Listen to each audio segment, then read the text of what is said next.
Oke, mari kita masuk dalam doa. Kami bersyukur kami hari ini kembali mempelajari lebih dalam lagi tentang bahasa lidah atau bahasa roh.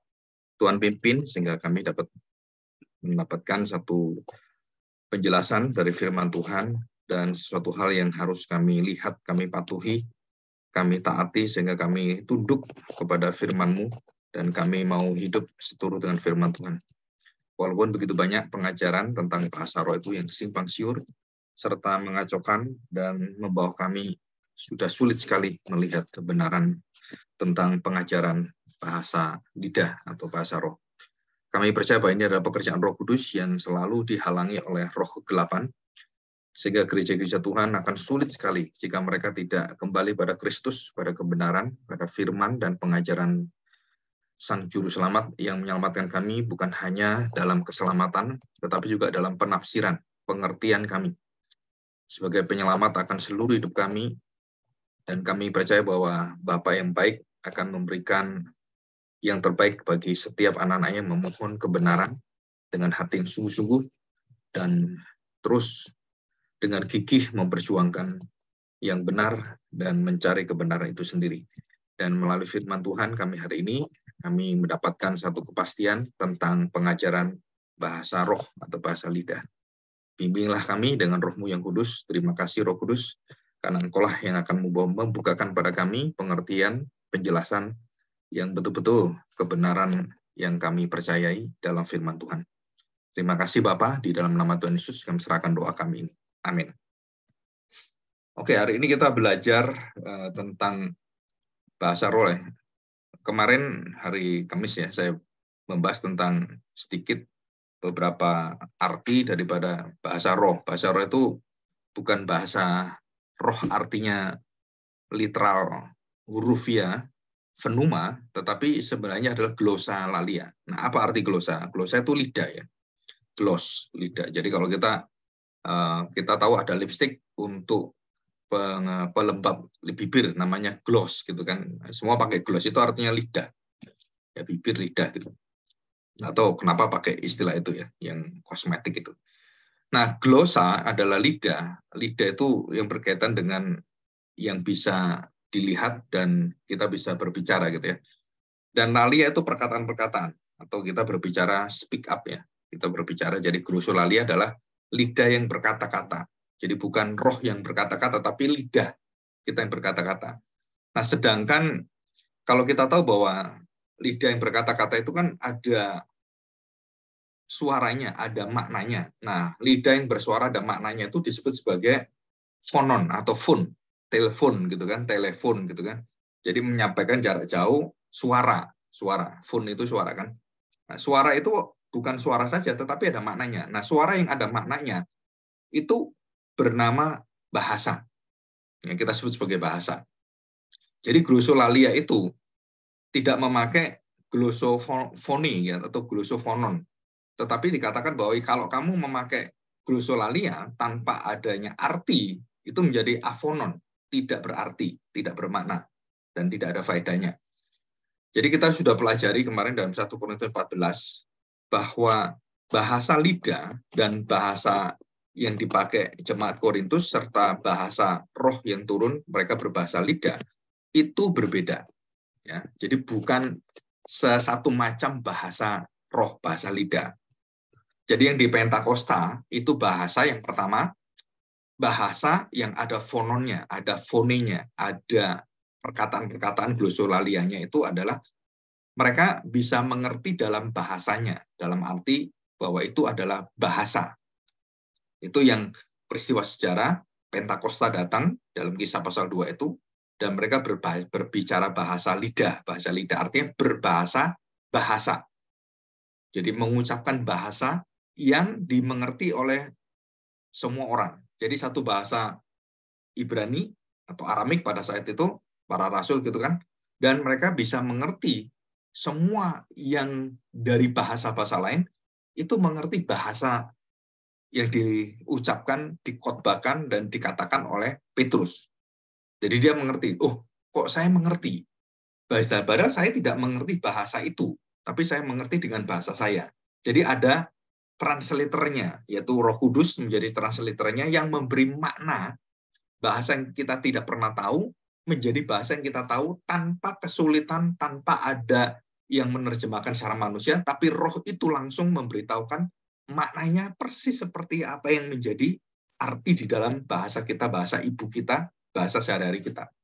Dan itu keajaiban ya. Keajaiban termasuk disebut sebagai mujizat juga. Kenapa mujizat? Karena memang belum pernah ada bahasa yang bisa mengerti seluruh bahasa. Jadi bahasa apapun orang ngomong, kita ngerti semua. Dan saya percaya bahwa kondisi ini ada di surga. Jadi kita di surga nggak perlu penerjemah. Kenapa? Karena kita ngomong dengan bahasa kita masing-masing, kita semua tahu dengan bahasa masing-masing. Jadi semua bahasa ngomong itu semua pada tahu. Itu di surga itu seperti itu. Kondisi di surga itu seperti kondisi yang ada pada saat Pentakosta itu. Jadi tidak ada kesulitan dan kita nggak perlu lagi Google Translator gitu kan, atau kamus yang kita nggak tahu bisa buka, atau tanya penerjemah. Dan di surga itu Tuhan mengatakan kalimat-kalimat, kita nggak perlu lagi diterjemahkan dengan siapapun karena langsung kita mengerti itu. Jadi kalau kita lihat Pentakosta menunjukkan satu cuplikan atau satu bagian surgawi yang terjadi di bumi ini. Itu Pentakosta. Apa itu? Bahasa lidah. Jadi bahasa lidah yang ada yang kemudian dianugerahkan oleh Roh Kudus turun, sehingga berdampak bahasa itu kemudian menjadi satu bahasa, walaupun dari bahasa-bahasa lain, tapi diikat oleh satu roh, dan mereka bisa mengerti dari bahasa apapun, mendengarkan bahasa apapun, mengerti dengan bahasa masing-masing, secara pribadi dan suku bangsa kita. Nah, itu adalah peristiwa yang ada di Pentakosta. Dan itu tidak terulang. Tidak terulang. Peristiwa itu tidak terulang seperti kita merayakan hari kemerdekaan gitu. 17 Agustus itu tidak bisa terulang dalam sejarah. Selesai. Sekali untuk selamanya, udah selesai.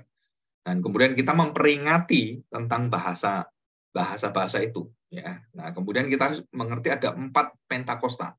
4 Pentakosta itu artinya bahwa turunnya Roh Kudus, turunnya Roh Kudus, turunnya Roh Kudus itu 4. Ya, ada 4. Nah, kita akan pelajari lebih detail sedikit ya nanti.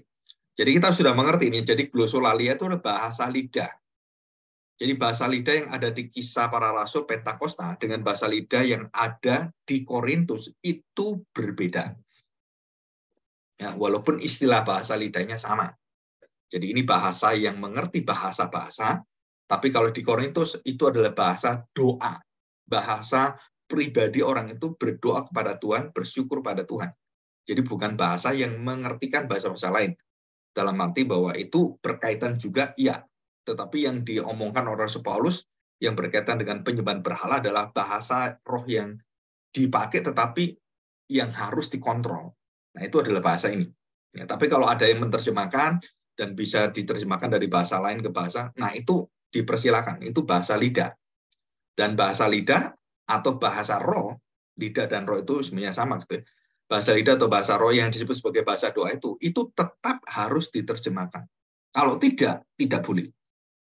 Jadi itu tidak boleh. Ya. Jadi ini fungsi dari bahasa roh itu apa? Nah, kita melihat dalam Kisah Para Rasul, bahasa roh atau bahasa lidah itu ada 4 yang tadi ya saya katakan. Jadi mulai dari Yerusalem, Samaria, terus ke tempat orang-orang yang umum, yang artinya orang-orang Gentiles, yang bukan orang Israel, tapi mereka kemudian percaya, dan terakhir adalah yang berada di Efesus, ya, di Efesus ini. Jadi ada 4. Itu artinya menunjukkan bahwa Yerusalem, Yehuda, terus Samaria, Yehuda sampai ke ujung bumi. Jadi dari Yerusalem, Yehuda, Samaria sampai ke ujung bumi. Dan itu diwakili dengan 4. Jadi 4. Nah, kalau saya mau ceritakan kenapa Pentakosta, 4 macam Pentakosta ini tidak terjadi lagi. Tidak terjadi lagi. Terutama Pentakosta yang utama, itu yang Kisah Para Rasul, hari Pentakosta itu. Dan kemudian dia turun. Hari Raya Pentakosta turun karena jemaat baru belum mengerti dan turunlah Roh Kudus. Jadi dari mana? Dari Pentakosta yang pertama ini. Dan Roh Kudus turun membentuk jemaat baru. Dan artinya bahwa komunitas baru yang seperti dijanjikan oleh Tuhan Yesus, Yudea, dari Yerusalem, Yudea, Samaria, sampai ke ujung bumi. Dan itu terjadi. 4 wilayah ini terjadi Pentakosta. Jadi Pentakosta yang utama dari sini. Nah, seperti bangsa Indonesia, kita sudah merdeka. Terus ditanya orang, kamu tahu nggak bahwa presiden kita itu Soekarno?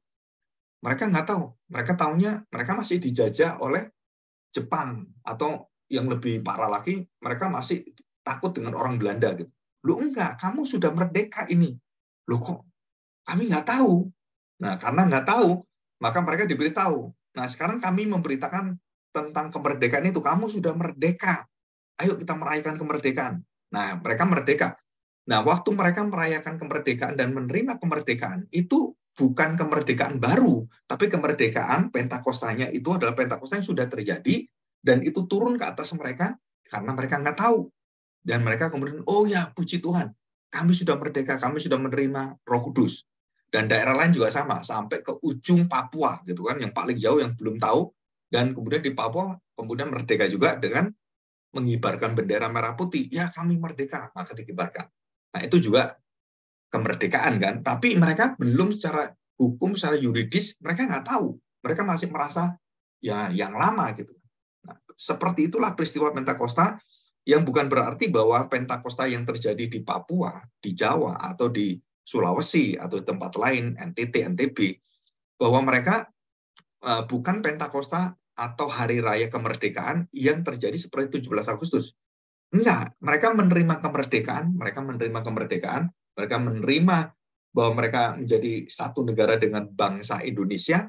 Nah, seperti Pentakosta sama. Jadi kamu itu gereja Tuhan yang terhisap dalam kesatuan gereja di dalam Pentakosta. Gereja yang dilahirkan Pentakosta. Kamu juga menerima itu, maka turunlah Roh Kudus, turunlah Roh Kudus. Dan setelah itu tidak ada lagi dalam firman Tuhan, dalam Alkitab, Roh Kudus itu turun. Apakah itu di Efesus, apakah itu ada di Korintus, apakah di Galatia, atau di gereja-gereja yang dibangun Rasul Paulus. Sudah tidak ada istilah turunnya Roh Kudus. Jadi sekarang ini kita tidak boleh mengadakan acara, mari kita beribadah supaya Roh Kudus turun. Kita menerima bahasa roh seperti Kisah Para Rasul. Itu mustahil. Kenapa mustahil? Karena sudah terjadi dan tidak pernah akan diulang lagi. Jadi kita bisa ngerti ini. Jadi artinya yang bisa kita mengerti adalah bahwa oh, kita sudah menerima, bahwa kita sudah dimerdekakan, kita sudah menerima Injil itu, dan kita sudah menerima keselamatan. Karena bahasa roh itu, bahasa lidah itu berkaitan dengan otoritas rasul-rasul, berkaitan dengan memberikan pengesahan kepada jemaat baru, dan Roh Kudus turun. Dan itu hanya terjadi 4 kali dalam Kisah Para Rasul. Setelah itu tidak ada lagi dan tidak pernah ada lagi turunnya Roh Kudus. Nah, ini penting sekali. Kenapa? Karena banyak orang mengajar yang tidak tahu bahwa Roh Kudus masih turun. Roh Kudus turun. Ayo kita berdoa supaya Roh Kudus turun. Roh Kudus sudah turun. Jadi nggak perlu turun lagi. Kenapa? Karena dia sudah turun dan sudah menciptakan gereja, terus kemudian mengembangkan itu semua. Kita ngabarkan Injil, Roh Kudus kemudian membaptis mereka dengan membaptis kematian Kristus, maka lahirlah gereja. Dan seperti itu. Jadi turunnya Roh Kudus itu sebenarnya adalah pekerjaan yang paling utama di hari raya Pentakosta. Setelah itu Roh Kudus bekerja, tanda petik, turun lagi di daerah ini, dan selesai di ujung bumi. Yang mewakili seluruh dunia adalah Efesus. Nah, perhatikan, gereja Efesus adalah gereja yang mewakili gereja-gereja yang non-Yahudi, dan itu ada gereja mewakili seluruh dunia. Itu Efesus.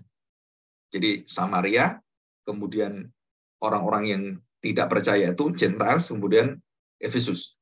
Nah, ada 3 gereja yang di luar Yerusalem, dan itu ditetapkan oleh Tuhan menerima Roh Kudus, selesai. Dan setelah itu tidak ada pengajaran lagi atau peristiwa Roh Kudus turun. Ya, tidak ada lagi. Kita lihat ini. Dan kemudian ada peristiwa yang ada di Amerika gitu ya, di Los Angeles itu namanya di Azusa Street. Dan di situ waktu di Azusa Street itu ada disebut sebagai Roh Kudus turun.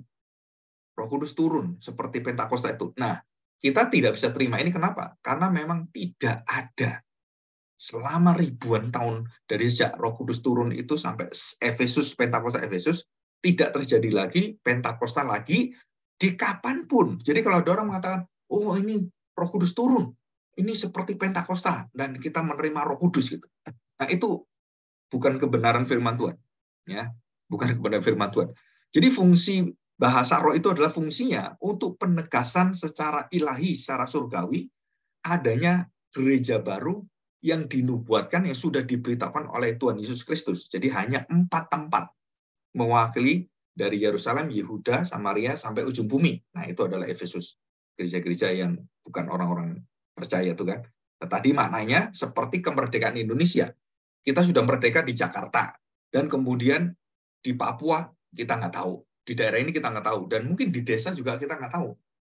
Mereka berpikir, masih dijajah Jepang, masih dijajah orang Belanda, karena di desa kan kadang-kadang kabarnya nggak sampai. Nah, setelah ada dikabarkan, maka ada otoritas di sana. Ini loh, saya presidennya, dan saya memberitahu bahwa kalian sudah merdeka, kita punya presiden namanya Presiden Soekarno, kita negaranya Indonesia punya undang-undang dasar, dan semua diberitakan. Wah, mereka senang sekali. Kenapa? Karena sudah merdeka.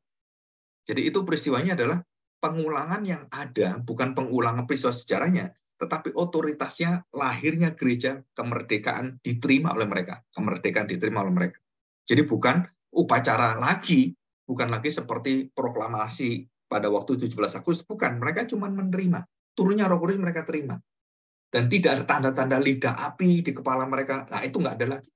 Jadi jangan sampai ada pengajaran gereja Tuhan yang mengajarkan, ayo kita berdoa supaya lidah-lidah Roh Kudus turun gitu. Sebenarnya itu menyesatkan, dan itu betul-betul penyelewengan Alkitab, karena tidak mungkin terulang. Ya, seperti Musa menerima hukum Taurat, ayo kita berdoa supaya kita menerima hukum Taurat, hukum firman Tuhan yang baru. Nggak mungkin. Kenapa? Karena peristiwanya sudah selesai. Sinai selesai, Golgota selesai, Yerusalem Pentakosta selesai, dan tidak terulang. Jadi itu secara waras, secara kewajaran pikiran kita, itu gampang sekali. Kenapa jemaat bisa ditipu dengan kalimat-kalimat adanya Pentakosta gitu kan? Oh, Pentakosta turun, Roh Kudus turun. Karena banyak jemaat yang tidak diajar, kemudian tidak belajar juga, sehingga mereka nggak tahu apa-apa. Di situ. Ya, kita berdoa supaya kita dipakai Tuhan untuk memberitahukan hal ini. Ya. Dan yang kedua, bahasa roh itu adalah karunia. Nah, perhatikan, saudara.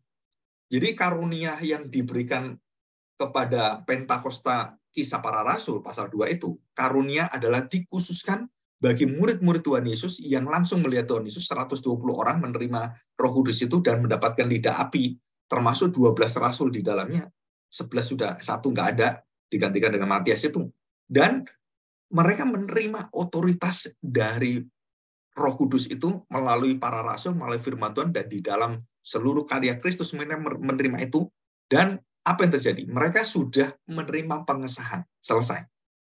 Setelah itu yang mengesahkan Pentakosta yang ada di Samaria, yang ada di Efesus, yang ada di daerah-daerah yang lain adalah rasul. Jadi selalu ada rasul yang datang mengesahkan.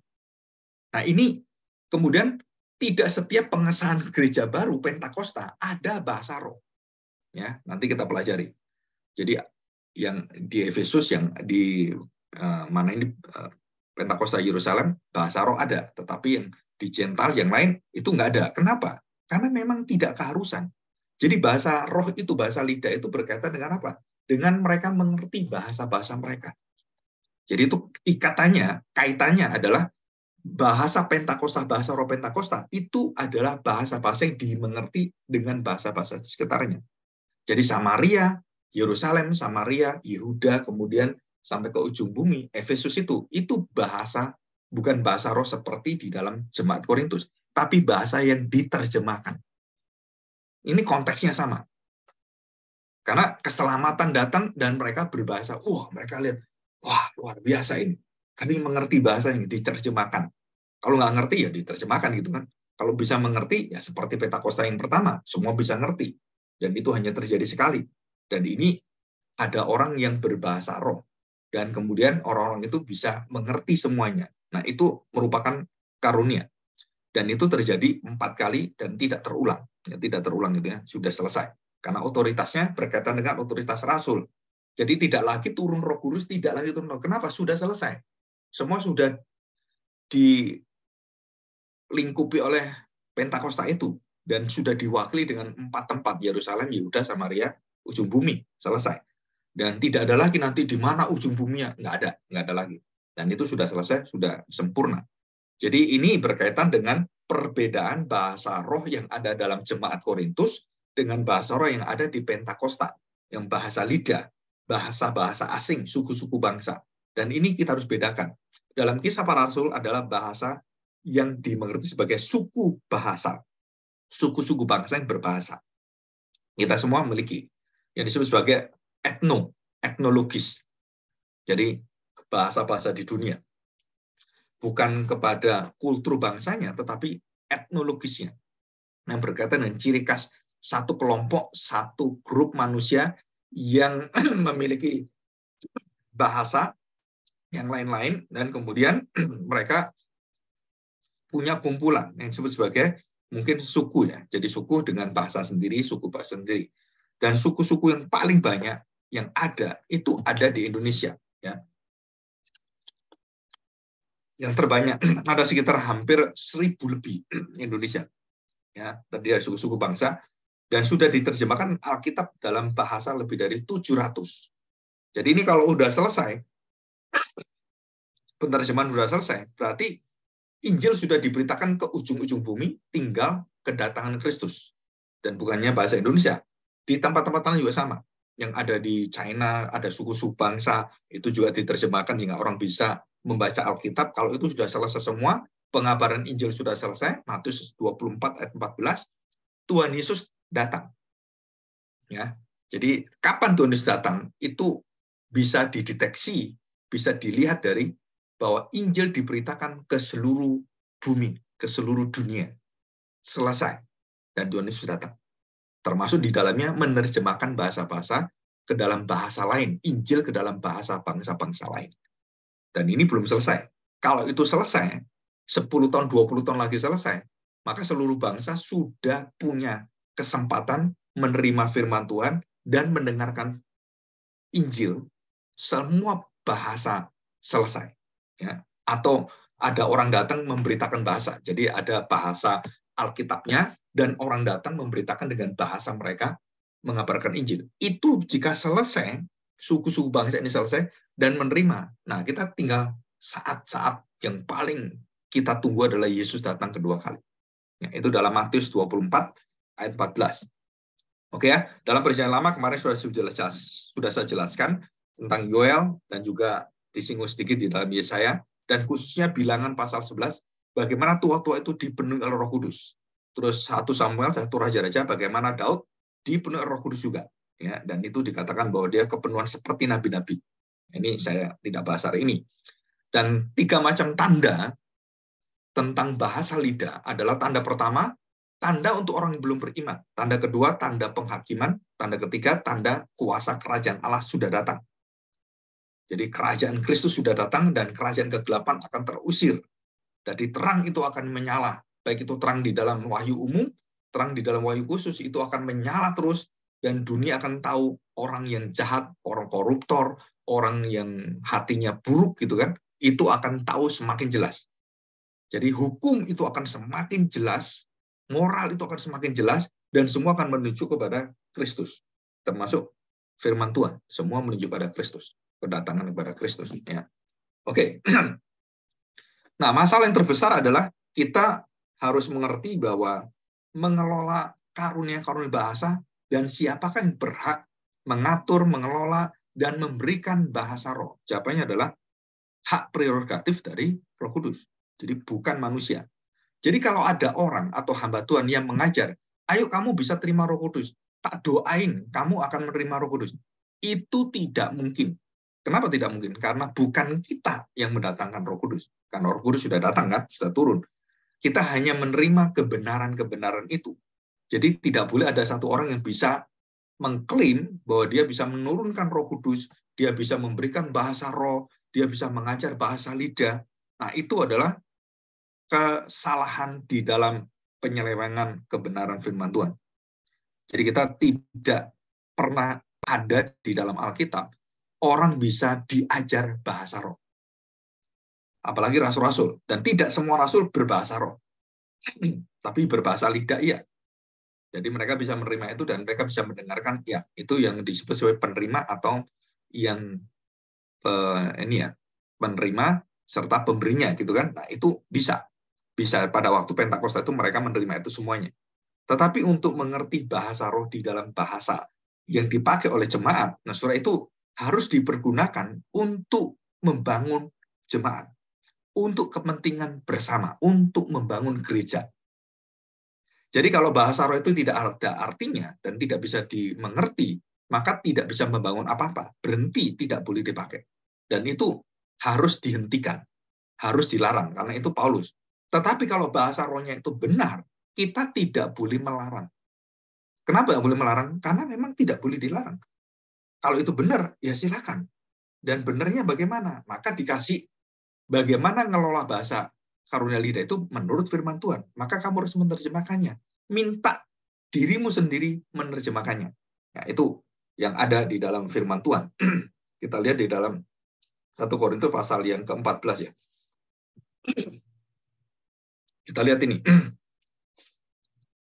Nah, tentang kebenaran ini ya. Jadi di dalam 1 Korintus 14 ayat 12 saya bacakan, demikian pula dengan kamu memang harus berusaha untuk memperoleh karunia-karunia roh. Karunia-karunia roh itu harus diusahakan ya, bukan kita diam. Kita mengusahakan, kita punya tanggung jawab, dan kita bisa memperkaya dan memperbaiki semuanya. Jadi bahasa lidah, bahasa karunia menasihati, itu adalah skill, berkaitan dengan skill, dan itu dilatih dan harus berusaha untuk mencarinya, dan memperbaiki serta semakin baik. Nah itu juga prosesnya berkaitan dengan kelemahan-kelemahan kita. Ya, dikatakan di sini, untuk berusaha memperoleh karunia-karunia roh, tetapi lebih daripada itu, hendaklah kamu berusaha mempergunakannya untuk membangun jemaat. Ya, supaya bermanfaat, berfaedah, membangun rohani jemaat, imannya, pengharapannya, dan terutama yang tertinggi, yang paling agung adalah kasih Allah itu, kasih Kristus ada dalam diri orang itu, membentuk karakter Kristus dalam hidupnya. Ini. Jadi kalau tidak diberikan penafsirannya, 14, sebab jika aku berdoa dengan bahasa roh, maka rohkulah yang berdoa, tetapi akal budiku tidak turut berdoa. Jadi kalau kamu berdoa itu sendirian, dan kemudian berbahasa roh, apakah saya berdoanya seperti itu? Apa yang harus saya perbuat? Seperti orang-orang yang berdoa bahasa roh, tapi nggak pakai pikiran gitu. Enggak, Paulus mengatakan ayat 15, jadi apakah yang harus kubuat? Aku akan berdoa dengan rohku, tetapi aku berdoa juga dengan akal budiku. Jadi nggak boleh terpisah ini. Bahasa roh dengan akal budi dimengerti, itu tidak terpisah. Harus diterjemahkan, harus diberi pengertian, dijelaskan. Kalau itu tidak ada, tidak boleh. Jadi ibadah harus dikuasai dengan bahasa roh atau bahasa lidah yang dimengerti. Dan Paulus bahkan mengatakan kalimat yang luar biasa. Ini yang kita harus sadari. Bahwa Paulus bisa berbahasa roh, berbahasa lidah, lebih hebat, lebih daripada semua orang-orang yang ada, termasuk rasul-rasul. Jadi Paulus ini bahasa rohnya itu dia nomor wahid. Dia paling berbahasa roh, Paulus. Dari kalimat 1 Korintus 14 ayat 18. Perhatikan. Aku mengucap syukur kepada Allah bahwa aku, Paulus, berkata-kata dengan bahasa roh lebih dari kamu semuanya, termasuk rasul-rasul semua. Hebat nggak? Hebat kan? Tapi dia tidak diperbolehkan membicarakan tentang apa yang ada di surga. Tidak bisa diungkapkan. Ayat 19, tetapi dalam pertemuan jemaat, nah dikatakan tetapi dalam pertemuan jemaat, bahasa roh saya ini nggak saya pakai. Nggak saya gunakan. Kenapa? Karena itu betul-betul secara pribadi saya dengan Tuhan. Jadi Paulus bisa berbahasa lidah, bisa. Punya bahasa yang bisa mengerti bahasa banyak, bahasa-bahasa lain, iya. Termasuk berbahasa di dalam roh, dalam doa. Yang bukan bahasa lain, tapi bahasa roh itu. Paulus itu tertinggi dari semua rasul yang ada. Dia memiliki karunia itu. Yang nomor wahid ini. Tapi dia tidak mempergunakan dalam pertemuan jemaat. Dia mengatakan demikian. Tetapi dalam pertemuan jemaat, aku lebih suka mengucapkan 5 kata yang dapat dimengerti untuk mengajar orang lain juga. Daripada beribu-ribu bahasa roh, bahasa lidah. Glosolalia, itu terjemahnya glosolalia, bahasa roh, bukan bahasa terjemah bukan pneuma lalia, bukan ya. Glosa pneuma, bukan. Tapi glosolalia. Diterjemahkan bahasa Indonesia, bahasa roh. Nah, ini masalahnya, bahasa rohnya ini masalah terjemahnya. Kalau bahasa lidah, kita langsung tahu nggak ada masalah. Oh, ini kan lidah. Nah, kenapa diterjemahkan bahasa roh? Karena memang itu berkaitan dengan adanya bahasa roh. Jadi penerjemahannya itu ya diomong kurang tepat juga mengandung rohnya juga, tapi secara literal terjemahnya adalah bahasa lidah. Yang tepat bahasa lidah, bukan bahasa roh. Karena tidak ada pneuma, tidak ada rohnya di sana. Tapi glosolalia, jelas sekali lidah. Jadi bukan roh, bahasa lidah bukan bahasa roh.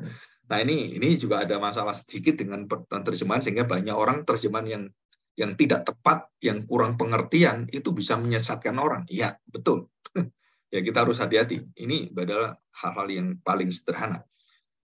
Jadi Paulus mengatakan demikian. Kalau orang-orang memakai bahasa lidah, bahasa roh dalam jemaat, bahasa doa itu, kalau mereka menuntut, nah Paulus mengumpamakan ini, ayat yang ke-20. Saudara-saudara, janganlah kamu seperti anak-anak dalam pemikiranmu. Jadi orang-orang suka bahasa roh itu disamakan oleh Rasul Paulus seperti anak-anak yang maunya untuk dirinya, yang maunya orang itu lihat dirinya seperti ya Tuhan dengan kita kan pribadi ini kan. Nah, anak-anak itu selalu berurusan dengan personal pribadinya.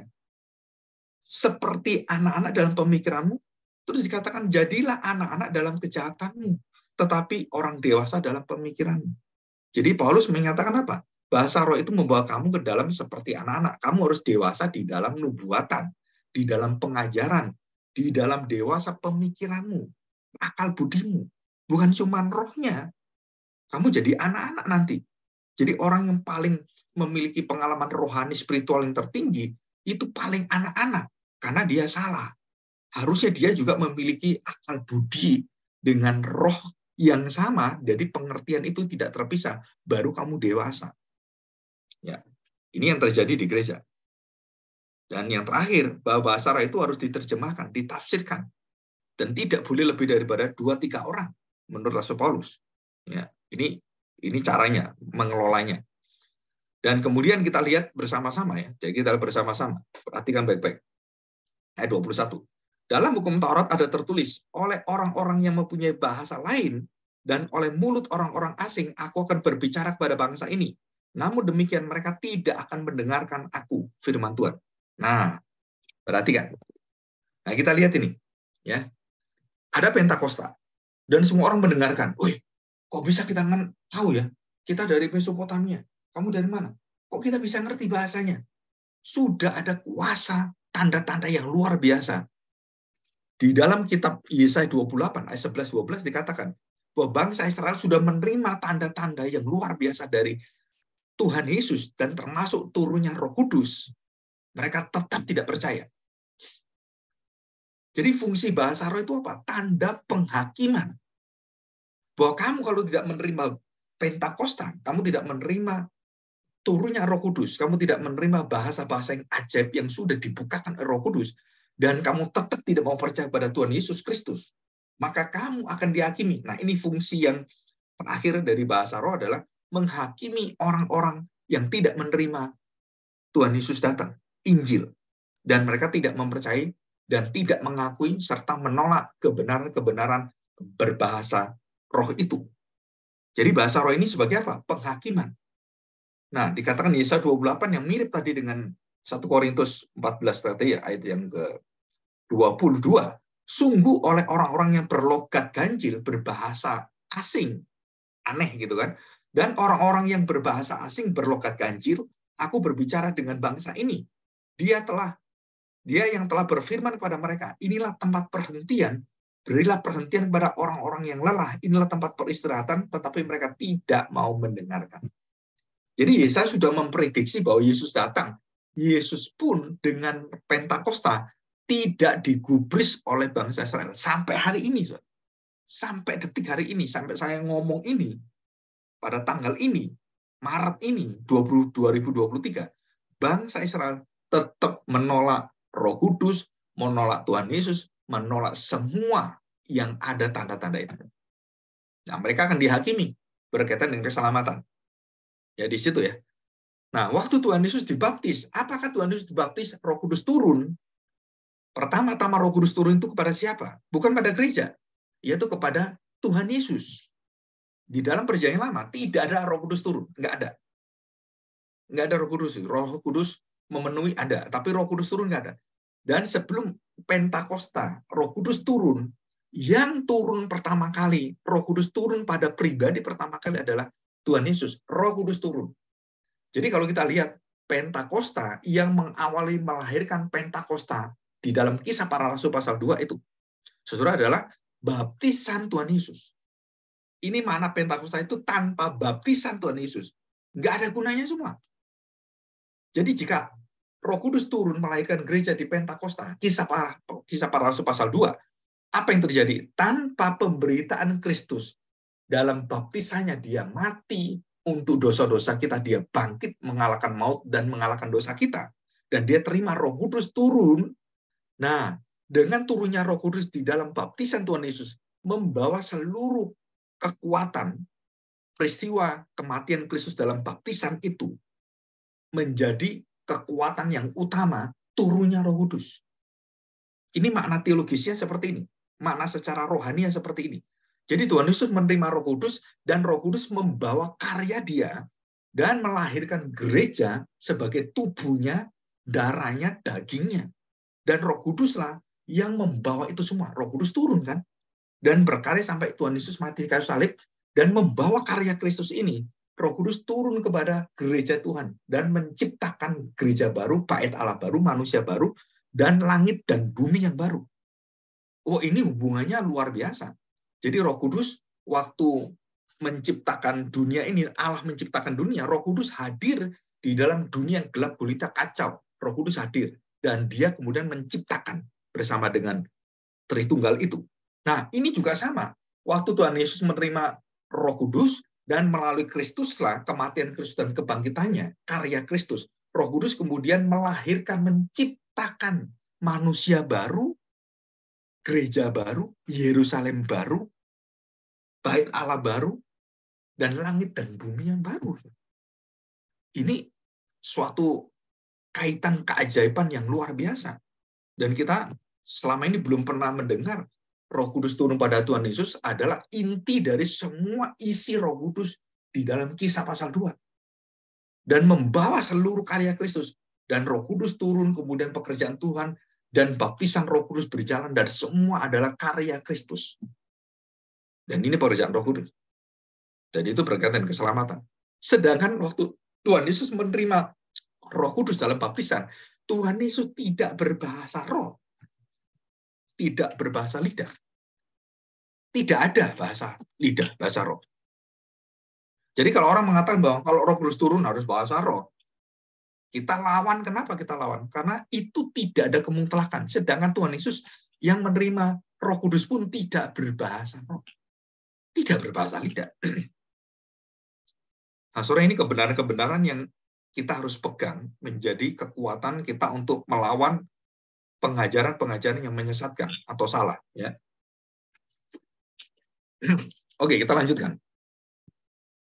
Nah, perhatikan. Sebelum Pentakosta awal, Tuhan Yesus mengatakan pada murid-murid dalam Yohanes 20 ayat 22. Ini pernah saya khotbahkan ya. Dan Tuhan Yesus mengatakan, terimalah Roh Kudus. Betul ya? Masih ingat kan? Dan 11 rasul itu menerima Roh Kudus. Di luar Yudas. Menerima Roh Kudus ya. Terimalah Roh Kudus dan menerima Roh Kudus. Dan apa yang terjadi setelah itu?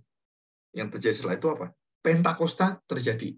Perhatikan bahwa Roh Kudus turun dan dengan Tuhan Yesus memberikan rohnya, itu ada perbedaan. Perbedaan apa? Bahwa Roh Kudus Pentakosta dan khususnya kepada rasul-rasul yang diberi roh itu, saudara, itu adalah bentuk satu kerasulan yang akan menerima validasi dan yang memvalidasi semua Pentakosta yang ada. Jadi begini maksudnya. Jadi tanpa 12 rasul ini diberikan rohnya oleh Tuhan, Roh Kudus itu tidak akan mungkin bisa datang tanpa 12 rasul ini. Jadi 12 rasul ini menjadi inti semua orang-orang yang bersama-sama di Yerusalem itu, di puncak dan di tempat ruangan atas itu dan Roh Kudus turun. Saudara, 12 rasul inilah yang menjadi inti pilar dari Roh Kudus turun dan melahirkan gereja. Kenapa? Karena itu semua dari berita kerasulan yang melihat saksi Tuhan Yesus yang dipilih Tuhan Yesus sendiri. Dan 12 rasul ini, 11 rasul dan termasuk nanti Matias, masuk ke dalamnya dan mereka menerima Roh Kudus. Dari mana? Karena 12 rasul ini adalah rasul yang khusus, orang-orang khusus mewakili seluruh daripada perjanjian lama yang diperbarui dan mereka masuk dalam persiapan membangun kerasulan kerajaan Allah yang baru, membangun bait Allah yang baru, membangun kenabian yang baru, membangun keimaman yang baru, membangun raja yang baru. Dan itu dilahirkan dari Roh Kudus itu turun dan gereja lahir di sana. Kerajaan, imamat, rajani. Sore ini berkaitan semuanya. Dan kita bersyukur hanya kepada 11 rasul. Waktu Roh Kudus diberikan, Rohku, aku akan memberikan Rohku. Dan Roh Kudus dihembuskan oleh Tuhan Yesus. Dan itu seperti penciptaan. Kita masih ingat kan? Jadi debu dan tanah itu ambil dari tanah itu dan Tuhan menghembuskan nafasnya, rohnya. Dan dia hidup menjadi manusia. Dan ini rasul-rasul itu dihembuskan oleh Tuhan Yesus dengan rohnya, Roh Kudus. Nah, sore ini semua akhirnya menjadi satu kaitan yang tidak terlepas. Ya, jadi pre-Pentakosta adalah rasul-rasul. Tapi yang menjadikan Pentakosta pertama kali itu ada dan tidak ada adalah Tuhan Yesus menerima baptisan. Pentakosta akan terjadi setelah Kristus mati di kayu salib dan Pentakosta turun setelah dia berkarya selesai, dia naik ke surga, Roh Kudus turun. Dan ini artinya, Yesus masuk ke dalam dunia orang mati dan dia mengalami kematian neraka itu dan dia menghapuskan itu, dia mengalahkan maut, neraka dan hukuman dari murka Allah dan dia naik ke surga. Waktu dia naik ke surga, Roh Kudus turun. Untuk apa Roh Kudus turun? Memberitakan karya kemenangan Kristus dari neraka, dari murka Allah, dari dosa, dan semua. Roh Kudus memberitakan ini. Dan itulah karya Roh Kudus yang paling agung, paling utama. Memuliakan Kristus. Dalam Yohanes 14 dan 12 ada di sana. Dia akan memuliakan aku. Nah, saudara, jadi di sini kita belajar bahwa Pentakosta artinya apa, kaitannya apa, dan kemudian bahasa roh berkaitan dengan Pentakosta. Tidak semua Pentakosta ada bahasa rohnya. Nah, kita akan lihat ini ya. Coba ini datanya ini ya. Pentakosta Yerusalem kita sudah tahu bahwa tidak ada bahasa roh yang doa, tapi bahasa lidah, bahasa asing yang didengarkan kemudian mereka ngerti. Ini. Nah, kita lihat di dalam Kisah pasal 8. Ini ya, Kisah pasal 8 ayat 14. Apakah ada bahasa rohnya? Enggak, perhatikan ya. Ya, ayat yang ke-15. Setibanya di situ, kedua rasul, jadi Petrus dan Yakobus, berdoa supaya orang-orang Samaria itu beroleh Roh Kudus. Nah, seperti tadi kan saya jelaskan, kemerdekaan Indonesia. Dan mereka kemudian, kamu sudah merdeka. Nah, saya dari pemerintah mewakili, kamu sudah merdeka, tanah kita sudah merdeka. Nah, mereka menerima kemerdekaan. Nah, seperti itu. Dikatakan, sebab Roh Kudus belum turun di atas seorang pun di antara mereka, karena mereka hanya dibaptis dalam nama Tuhan Yesus. Kemudian keduanya menumpangkan tangan ke atas mereka, dan mereka menerima Roh Kudus. Selesai. Dan tidak ada bahasa lidah, bahasa roh. Samaria. Ya. Nah, pasal 10 sekarang. Pasal 10 ayat 44. Ya. Demikian bunyi firman Tuhan. Ketika Petrus berkata demikian, turunlah Roh Kudus ke atas semua orang yang mendengarkan pemberitaan Injil itu. Sudah ya? Dan kemudian, dan semua orang percaya dari golongan bersunat yang menyertai Petrus tercengang-cengang. Karena mereka melihat bahwa karunia Roh Kudus dicurahkan ke atas bangsa-bangsa lain juga. Nah, ini bangsa-bangsa lain kan? Di sembahyangan tempat sinagog seperti itu kan.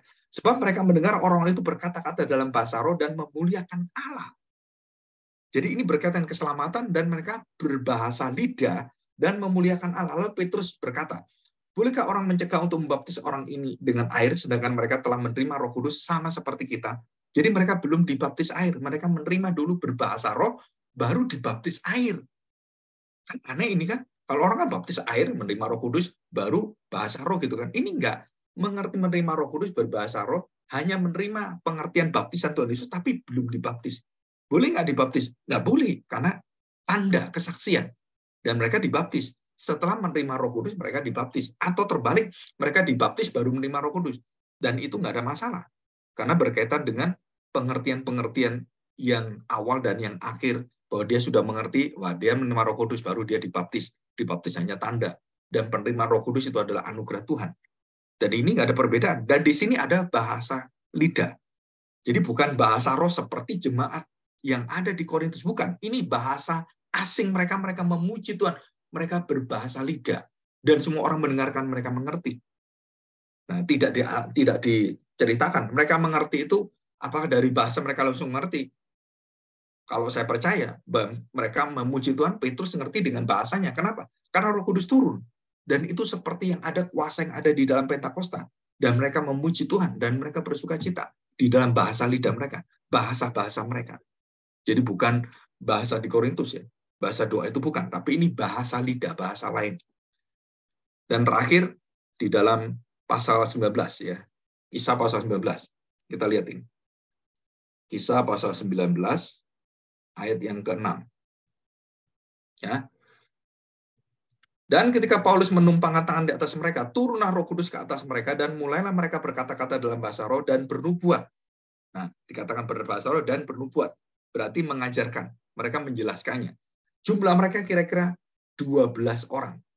Selama 3 bulan Paulus mengunjungi rumah ibadat di situ dan mengajar dengan berani. Oleh pemberitaannya ia berusaha meyakinkan mereka tentang kerajaan Allah. Nah, saudara, setelah itu tidak ada lagi turunnya Roh Kudus dan rasul-rasul berdoa mengajar gereja supaya menerima Roh Kudus dan berbahasa roh. Tidak dicatat lagi. Dan ini terakhir. Jadi ada bahasa rohnya, ada enggak, ada bahasa roh, ada enggak. Jadi bukan kemutlakan bahwa bahasa roh itu harus ada. Di Samaria tidak dijelaskan, tidak ada. Di bangsa-bangsa lain, di Efesus ada. Dijelaskan bahwa bahasa roh itu ada. Dan ini berkaitan dengan bahasa roh apa? Bahasa asing. Bahasa dari bahasa-bahasa mereka, Indonesia, Chinese, bahasa Jawa, bahasa Inggris, bahasa Afrika, bahasa yang lain-lain. Jadi itu adalah berkaitan dengan Roh Kudus turun, berkaitan dengan kuasa segala bangsa. Selesai. Dan ini tidak ada kaitan dengan bahasa roh yang ada di dalam jemaat Korintus. Ya, kita harus tahu ini. Walaupun jemaat Korintus juga berkaitan dengan bahasa asing yang harus diterjemahkan. Ya, tetapi ini peristiwanya beda. Ya. Jadi Pentakosta Yerusalem, Pentakosta Samaria, Pentakosta bangsa lain, Pentakosta Efesus adalah bahasa lain, bukan bahasa bla bla bla bla bla seperti itu. Bukan, ya. Jadi ini jelas sekali bahasa lain, suku bahasa, suku bangsa yang berbahasa. Ya. Jadi jelas sekali bahwa bahasa lidah sering dimutlakkan sebagai syarat menyertai baptisan Roh Kudus, padahal tidak ada persyaratan itu. Dan itu mengalir secara otomatis dan tidak juga diperintahkan, dipaksakan oleh rasul-rasul. Petrus gitu, kenapa nggak ada bahasa lidah? Ayo berbahasa lidah. Dan kalau kita lihat pengajaran-pengajaran yang memaksakan orang bahwa semua harus berbahasa lidah, ayo cuma berbahasa, ayo bahasa lidah gitu. Saudara, itu melawan firman Tuhan. Kenapa? Karena tidak ada dalam Alkitab mengajarkan orang untuk berbahasa lidah. Malah yang ada itu membatasi, melarang berbahasa lidah tanpa adanya aturan dari firman Tuhan. Nah, ini yang berbahaya. Dan semua orang melihat, oh kamu gerejamu nggak ada Roh Kudusnya. Kenapa? Nggak ada bahasa rohnya soalnya. Jadi gereja itu menjadi gereja sejati, gerejanya Tuhan. Tandanya apa? Berbahasa roh. Nggak bisa kita bisa mengatakan kenapa? Karena Pentakosta pun berbahasa lidahnya itu tidak semua. Ada Pentakosta, ada bahasa lidah. Nggak ada. Ada sesuatu yang tidak ada. Nggak ada masalah. Kenapa kamu paksakan? Apalagi bahasa yang ada di Korintus. Nah, saudara, supaya kita mengerti dengan jernih, dengan jelas, bahwa ini masalah-masalah yang paling berat yang kita hadapi adalah orang-orang yang menerima penjelasan tentang bahasa roh, bahasa lidah, itu sudah menerima satu kesalahan yang menurun, yang menaun, dan turun-temurun. Sehingga waktu kita menjelaskan yang benar sesuai Alkitab, bagaimana menjelaskan, mereka sulit sekali terima. Kenapa sulit sekali terima? Karena sudah terbiasa seperti itu. Sudah ada patokan-patokan pengajaran bahwa bahasa roh itu adalah satu bahasa yang dimiliki oleh pendeta-pendeta yang tinggi rohaninya, pendeta-pendeta yang luar biasa. Padahal tidak. Kenapa tidak? Kalau kita lihat bahwa kelemahan dari orang-orang yang tidak bisa berbahasa roh dan yang bisa berbahasa roh itu bisa dideteksi dengan jelas sekali. Dari mana? Dari Rasul Paulus. 1 Korintus 13 ayat 13. Dikatakan demikian. Dan juga 1 Korintus 15 ya. Kamu harus berusaha mencari karunia bahasa. Dan semua karunia-karunia itu kalau kamu menerimanya, puji Tuhan. Tapi itu bukan yang utama. Bukan intinya. Nah, kenapa bukan intinya? Nah, kita bacain ya. Saya ulang ini ya. Kisah 1 Korintus ya. Tentang 1 Korintus pasal 13 ayat 1 sampai ayat yang ketiga. Saya ulangi ya. Supaya kita nyambung ini, nyambung. Nah, pasal 12, pasal 14. Paulus memberikan satu uraian khusus tentang kasih. Kenapa? Ini dasarnya. Kalau kamu berbahasa lidah tanpa kasih, kamu melakukan semua tanpa kasih, tanpa karunia Kristus. Kasih itu adalah Injil, berita tentang kemenangan Kristus, dan kasih itu adalah Allah sendiri. Kasih itu adalah Kristus sendiri yang mewujudkan kasih Bapa itu. Nah, perhatikan. 1 Korintus 13 ayat 1 sampai 3. Ini sebagai penutup ya. Sekalipun aku dapat berkata-kata dengan semua bahasa lain, bahasa manusia, dan bahasa malaikat. Wah, hebat sekali, saudara. Bahasa malaikat. Jadi malaikat bicara dengan saya mengerti. Tetapi jika aku tidak mempunyai kasih, aku sama seperti gong yang berkumandang dan canang yang gemerincing. Jadi diberikan ilustrasi gambaran.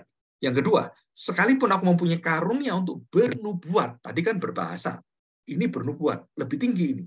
Sekalipun aku bernubuat dan mengetahui segala rahasia dan memiliki seluruh pengetahuan, dan sekalipun aku memiliki iman, nah, bahasa, kemudian bernubuat, dan memiliki iman, beriman sempurna dikatakan.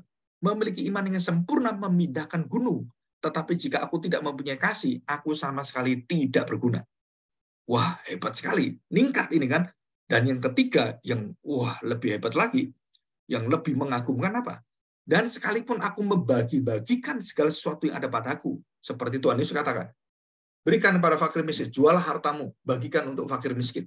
Wah, itu dilakukan loh ya. Bukan tidak dilakukan. Aku lakukan. Aku menjual hartaku, tak berikan pada fakir miskin. Seperti perintah Tuhan Yesus. Dan aku bagikan semua untuk gereja Tuhan. Dan sekalipun aku membagi-bagikan segala sesuatu yang ada padaku, bahkan menyerahkan tubuhku, bukan hanya hartaku, bukan hanya tenagaku, nyawaku tak serahkan sebagai martir untuk dibakar. Tetapi jika aku tidak mempunyai kasih, sedikit pun tidak ada faedahnya bagiku. Jadi masalah utama orang-orang berbahasa roh, berbahasa lidah dalam jemaat Korintus adalah mereka kehilangan kasih sejati Allah. Mereka mendapatkan egois mereka mendapatkan kompetisi, mereka meninggikan diri, mereka menghina orang lain, mereka menonjolkan diri, mereka membangun dirinya sendiri, mereka tidak mau tahu orang lain, mereka berbahasa roh sendiri, mereka pokoknya senang sendiri. Saudara, itu yang Rasul Paulus marah luar biasa. Dan sampai dia mengatakan, kamu ini seperti orang gila.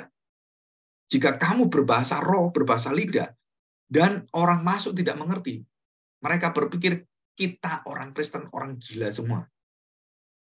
Itu tertulis dalam 1 Korintus 14. Nah, saudara, coba bayangkan. Jadi masalah utama dalam gereja Korintus dan gereja kita sebenarnya itu apa? Bukan perkara karunia-karunia rohani. Bukan. Bagaimana karunia rohani ini memiliki dasar dan memiliki pijakan adalah firman Tuhan yang menyatakan kasih itu menjadi seluruh penggerak motivasi yang menghidupkan seluruh karunia-karunia roh. Tanpa ini, seluruh karunia roh, tanda petik, yang kita lakukan, kita persembahkan pada Tuhan, nggak ada gunanya. Karena kita tidak memiliki Kristus. Kasih Kristus. Selesai semua. Sia-sia semua. Dan masalah utama jemaat adalah yang giatnya luar biasa, melayani dengan luar biasa, adalah mereka tidak memiliki kasih dan hidup mereka tidak berbuah. Maka orang-orang bisa berbahasa lidah itu pengujian yang paling tertinggi adalah apakah mereka memiliki karakter Roh Kudus, buah Roh Kudus, karakter Kristus. Itu menjadi masalah paling berat. Padahal mereka mengucapkan ribuan kata, mereka membagikan hidupnya, mereka melayani, bahkan menyerahkan nyawanya sekalipun. nggak ada gunanya. Ya, kita berdoa supaya Tuhan berikan kita satu hati, kita menerima penjelasan tentang bahasa roh ini, jadi berkaitan dengan keselamatan, berkaitan dengan lahirnya gereja, dan bahasa roh yang ada di Korintus yang berbeda, berkaitan dengan ibadah, sembahyang, bersyukur, berdoa. Kaitannya berdoa secara pribadi, dan semua sudah diatur dengan jelas, dan tidak ada yang bisa membingungkan kita, karena semua jelas. Kita menerima hari ini, dan ini adalah terakhir kelas tentang bahasa roh. Ya, kelas tentang bagaimana kita belajar bahasa lidah, perbedaannya apa semua. Nah, kita bersyukur, dan kita sudah menerima penjelasan secara tuntas, dan kita berdoa supaya kita bisa mengimani menjalaninya. Mari kita berdoa, kita bersyukur pada Tuhan.